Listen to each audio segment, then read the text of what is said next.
In this research, I started to come to an understanding that greatly differed from my whole scientific foundation that we were controlled by genes.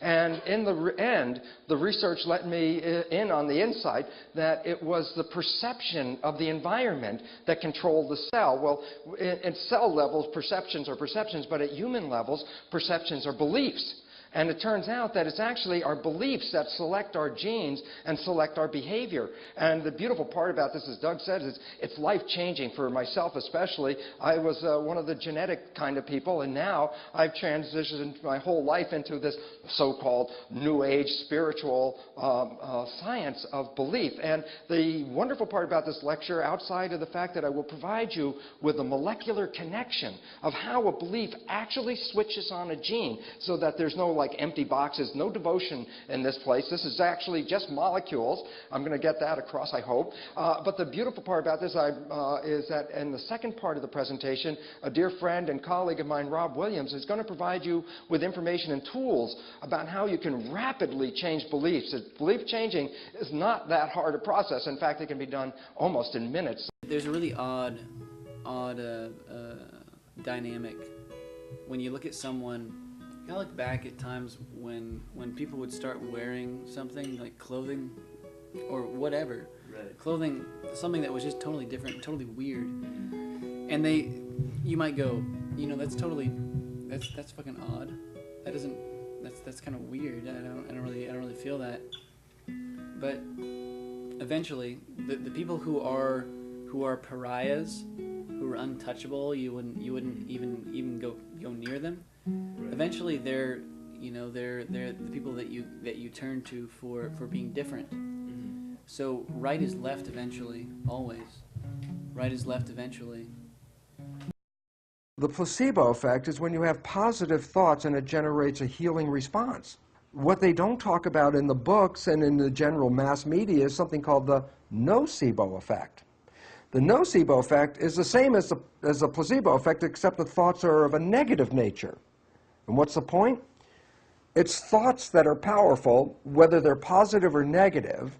And while we give attention to the positive thoughts, called placebo effect, creating healing, what we know and what we don't talk about is that a negative thought, which constitutes what is called a nocebo effect, is as powerful as a placebo, but in the opposite direction.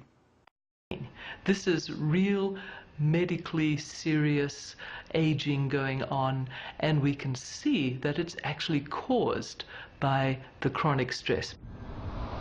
But there is hope. Dr. Blackburn co-discovered an enzyme, telomerase, that can repair the damage. It's what I always call it, the threat of hope. Preliminary data suggests that a meeting of minds such as this may actually have a health benefit by stimulating the healing effects of telomerase. About it. And laugh. And laugh. If you don't laugh, forget it. You can't handle it. What I found is that the humor is something. There's a certain level of black humor that we have about our kids that only we appreciate. We are the only ones who get the jokes, and in a way, we're the only ones who are allowed to laugh at the jokes. One of the questions in the stress field is, what are the active ingredients that reduce stress and that promote longevity? And compassion and caring for others may be one of those most important ingredients. So those may be the factors that promote longevity and increase telomerase and keep our cells rejuvenating and regenerating. Negative thought can not only make you sick, a negative thought can kill you in much the exact same power and using the same mechanism that a positive placebo thought can heal you. Psychologists tell us that 70% or more of our thoughts as conventional people are negative and redundant. Every day, 70% of people's thoughts are actually taking health away from their lives and actually bringing less quality to their lives, and they don't count it because it's just that little thought that runs in their head, and yet, scientifically, it's the equivalent of the placebo effect, but backwards.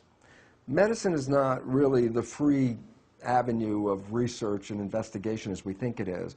It is controlled by money, and unfortunately this is where the pharmaceutical industry has undue influence and keeps us from looking at healing that does not involve chemicals and drugs.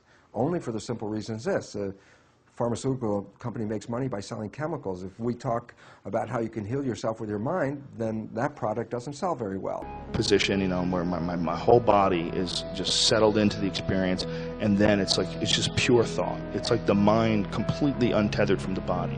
And then I start contemplating everything. I start contemplating the universe and contemplating, you know, the role of human beings in each individual's actions all accumulating together to one specific event. I start thinking all kinds of crazy, crazy shit, but without the body in the way.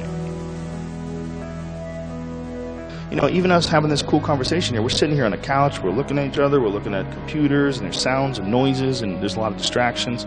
You know, just your body is a distraction. You got some crazy fucking environment that doesn't exist anywhere else in the world, and it's fairly inexpensive to achieve. If the tank was something where it was a machine, and you would have to like strap yourself in, and they would take you through a course where you would learn how to get to the center of consciousness where your body and your mind didn't exist, it would be like a ride on Disneyland, and the line would be 7 hours long. But because it's this weird sort of an organic method of doing it, it seems strange, like you're going to get in this big coffin filled with water, and you close the lid. And people start coming up with reasons why they don't want to do it. It's so important. Everybody should do the tank. You will learn more about yourself than any other way. And if you have an aversion to drugs, which totally makes sense, if you think that, like, you know, the drugs are dangerous, you get addicted to things, that's true. You can. If you don't trust yourself, you don't like the idea, you can have very introspective psychedelic experiences naturally in the tank. Everybody should be doing it. It's a fucking amazing way to think.